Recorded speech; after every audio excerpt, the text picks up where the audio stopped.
मनुस्मृति को जलाने का क्यों काम किए? इसलिए कि मनुस्मृति में एक बड़े तबका के खिलाफ 85% लोगों के खिलाफ अनेकों गालियां दी गई। रामचरितमानस का क्यों प्रतिरोध हुआ? किस अंश का प्रतिरोध हुआ? अधम जात में विद्या पाए, भयहु जथा ही दूध पिलाए। यानी अधम मतलब होता है नीच।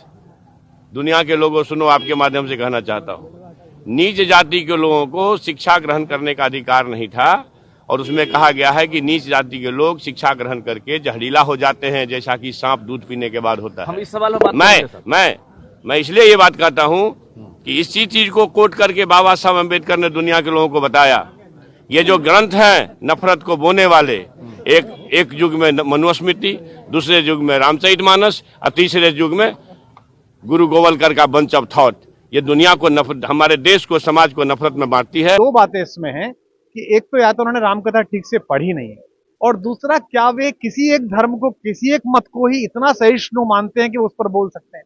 मैं सभी धर्मों की वरेण्य पुस्तकों का आदर करते हुए कहना चाहता हूं कि क्या वे किसी दूसरे धर्म की किसी मानद पुस्तक पर ऐसी बात कह सकते थे? और कहने के बाद मंत्री छोड़िए, क्या उनके बचे रहने की संभावनाएं बन सकती थी?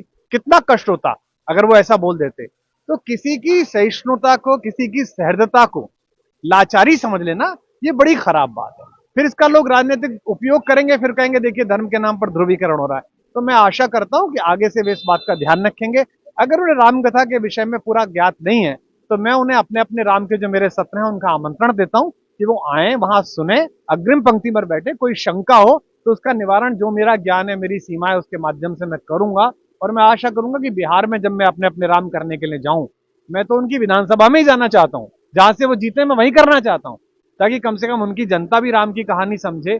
जो राजा राज्याभिषेक के बाद ये कहता हो अपनी जनता से, जो अनीति कछु भाको भाई, तो मोहि बरजो भय बिसराई। अगर मैं भी अनीति करूं तो भय छोड़कर मेरी निंदा करना, मेरे मुंह पर कहना। ऐसा समरस राज्य चलाने वाला राजा राम, ऐसा आदर्श पुत्र, ऐसा आदर्श भाई, ऐसा वंचितों को, दलितों को, पिछड़ों को, वनवासियों को गले लगाने वाला, मल्लाहों को गले लगाने वाला, वन्य जातियों को साथ लेने वाला राम, उसकी कहानी जहर घोल सकती है, ये वही व्यक्ति कह सकता है जिसके मस्तिष्क में जहर हो।